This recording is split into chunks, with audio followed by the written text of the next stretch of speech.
নমস্কার বন্ধুরা, আজকে সিম আলু দিয়ে দারুণ টেস্টি নিরামিষ একটি রেসিপি নিয়ে এসেছি। একবার এইভাবে বানিয়ে খেয়ে দেখুন, আর একবার বানালে আমি গ্যারান্টি দিয়ে বলতে পারি বারবার করে বানাবেন। এইভাবে বানিয়ে দেখুন, বাচ্চা থেকে বড় সকলেই কিন্তু চেয়ে চেয়ে খাবে। চলুন তাহলে রেসিপিটা দেখে নিয়ে যাক। খুবই সাধারণ আর সিম্পল রেসিপি, তবে খেতে অসাধারণ হয়। তো প্রথমেই দেখুন, এই রেসিপিটি বানানোর জন্য আমি এখানে নিয়েছি 200 গ্রাম সিম। সিমটাকে এইভাবে কেটে নিয়েছি। সিমের দুই পাশে যে সুতোর মতন অংশটুকু আছে সেটা কিন্তু কেটে বাদ দিতে হবে। তারপরে সিমটাকে দুই ভাগ করে নিয়েছি, খুব ভালো করে ধুয়ে নিয়েছি। তারই সঙ্গে নিয়েছি একটা আলু আর নিয়েছি দুটো টমেটো। এদিকে আমি একটা প্রেসার কুকার নিয়েছি। প্রেসার কুকারের মধ্যে সিম আলু টমেটোগুলোকে দিয়ে দিয়েছি। তারপরে দিয়েছি খুবই অল্প করে একটু জল। দেখুন, খুবই সামান্য একটু জল দিতে হবে যাতে নিচে লেগে না যায়। তারপরে দিয়ে দিতে হবে লবণ হাফ চামচ। আর এখন প্রেসার কুকারের ঢাকনা বন্ধ করে মিডিয়াম ফ্লেমে দুটো সিটি লাগিয়ে দিতে হবে। তারপরে প্রেসার কুকারটা ঠান্ডা হয়ে গেলে প্রেসার কুকারটা খুলে নিতে হবে। এদিকে বন্ধুরা, প্রেসার কুকার ঠান্ডা হয়ে গিয়েছে। আমি প্রেসার কুকারের ঢাকনাটা খুলে নিয়েছি। দেখুন, সবজিগুলো খুব ভালোভাবে সিদ্ধ হয়ে গিয়েছে আর জল কিন্তু খুব একটা বেশি নেই। এখন এই সিম আলু আর টমেটোটাকে নামিয়ে নিতে হবে। এখন আমি টমেটোগুলোকে আলাদা করে রাখবো আর সিম আর আলুটাকে একটু ভেঙে ভেঙে নেব। একদম ঘেটে ফেলবেন না, হালকা হালকা করে এইভাবে ভেঙে নিতে হবে। দেখুন, এইভাবে হালকা হালকা করে ম্যাশ করতে হবে, একদম যে ঘেটে ফেলতে হবে সেটা না। তো দেখুন, এইভাবে আমি সিম আলুটাকে ম্যাশ করে নিয়েছি। আর এরই সঙ্গে যে টমেটোগুলো সিদ্ধ করে রেখেছিলাম, টমেটোর খোসাটা কিন্তু ছাড়িয়ে ফেলতে হবে।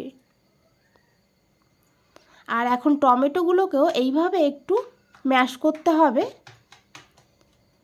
আর এদিকে আমি একটা মশলা করে নেব। তার জন্য নিয়েছি দেখুন, হাফ ইঞ্চি আদা, দুটো কাঁচা লঙ্কা, তবে ঝালটা আপনারা বাড়িয়েও নিতে পারেন। আর তারই সঙ্গে নিয়েছি এক মুঠ ধনেপাতা।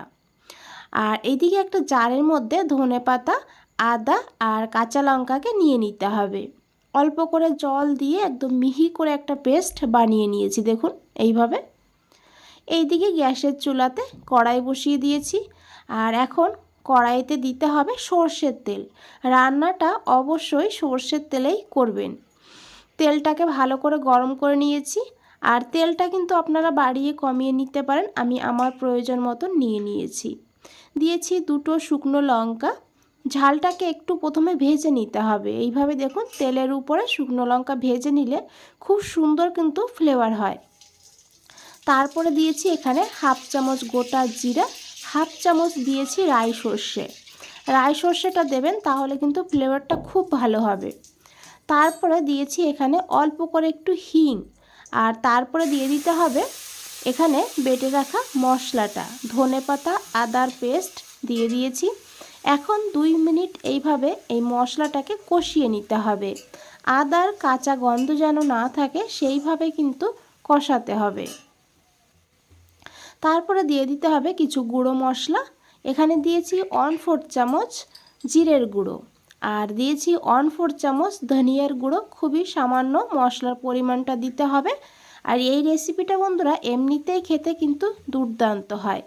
দিয়েছি অল্প করে একটু হলুদের গুঁড়ো। এই রান্নাতে কিন্তু খুব বেশি হলুদের গুঁড়ো যাবে না। তারপরে দিয়েছি অল্প করে একটু কাশ্মীরি লঙ্কার গুঁড়ো, সুন্দর একটা কালার হবে সেই কারণে। এখন এই গুঁড়ো মশলাটাকেও খুব ভালো করে কষিয়ে নিতে হবে। তো এই গুঁড়ো মশলাটা যাতে পুড়ে না যায় তার জন্য আমি একটু জল যোগ করে দিয়েছি।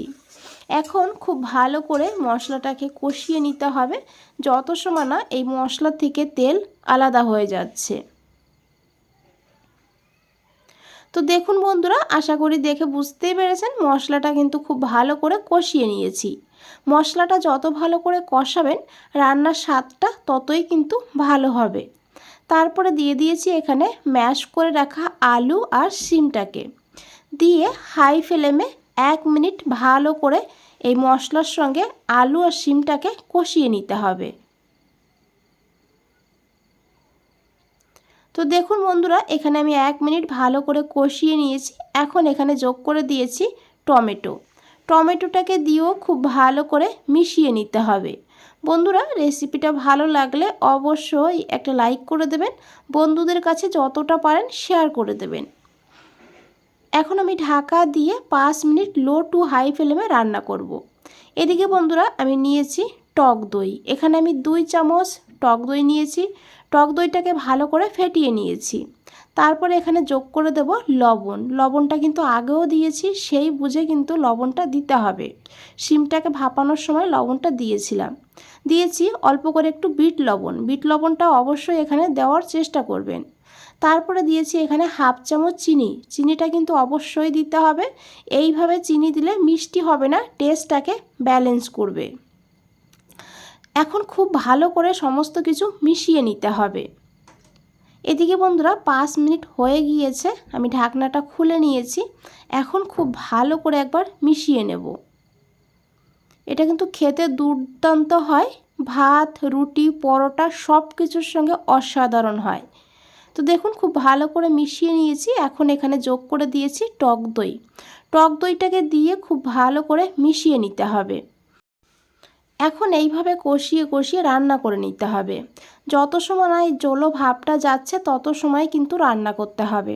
ঢাকা দিলেও হয়, আবার ঢাকা না দিয়েও কিন্তু জায়গায় দাঁড়িয়ে নাড়াচাড়া করে রান্না করে নিতে পারেন। তো দেখুন আমি 2 মিনিটের জন্য ঢাকা দিয়ে রেখে দিয়েছিলাম। এখন কিন্তু আগের থেকে অনেকটা শুকিয়ে গেছে, দেখুন জলভাবটা নেই। এইভাবেই বন্ধুরা ভালো করে রান্না করে নিতে হবে। আর দেখুন কড়াইয়ের গায়েও কিন্তু লেগে লেগে যাচ্ছে, তখনই বুঝবেন রান্নাটা হয়েই এসছে। আর দেখতেও কতটা লোভনীয় লাগছে। এটা কিন্তু সত্যি বলছি খেতে অসাধারণ হয়। একবার হলে এইভাবে এই শিমের রেসিপিটি বানিয়ে দেখবেন, তারপরে আমাকে কমেন্টে জানাবেন আপনাদের কেমন লেগেছে। তো দেখুন তারপরে আমি দিয়েছি একটু গরম মশলার গুঁড়ো, আর দিয়েছি 1 চামচ ঘি। নিরামিষ রান্নাতে একটু ঘি দিলে ফ্লেভারটা কিন্তু খুব ভালো হয়। আর এখন কিন্তু গ্যাসের ফ্লেমটা অফ করে দিয়েছি। আর তারপরে খুব ভালো করে মিশিয়ে নিয়েছি। আর 2 মিনিটের জন্য স্ট্যান্ডিং টাইমে রেখে দিয়েছি। বন্ধুরা, রেসিপিটা ভালো লাগলে অবশ্যই একটা লাইক করে দেবেন। আর নতুন বন্ধুদের বলছি চ্যানেলটা সাবস্ক্রাইব করে পাশে থাকবেন। নিচে বেল আইকনটা আছে, প্রেস করে রাখবেন। যখনই নতুন কোনো রেসিপি দেবো সবার আগে আপনাদের কাছেই পৌঁছে যাবে। তো দেখুন 2 মিনিট পর ফিরে এসেছি বন্ধুরা। এটা কিন্তু দেখেই বুঝতে পেরেছেন কতটা লোভনীয় হয়েছে। দেখতে যতটা লোভনীয়, খেতে কিন্তু তার থেকে বেশি সুস্বাদু। বন্ধুরা, আজ তাহলে এই পর্যন্তই। ফিরে আসছি নতুন কোনো রেসিপি নিয়ে। ভালো থাকবেন, সুস্থ থাকবেন। সবাইকে অনেক অনেক ধন্যবাদ।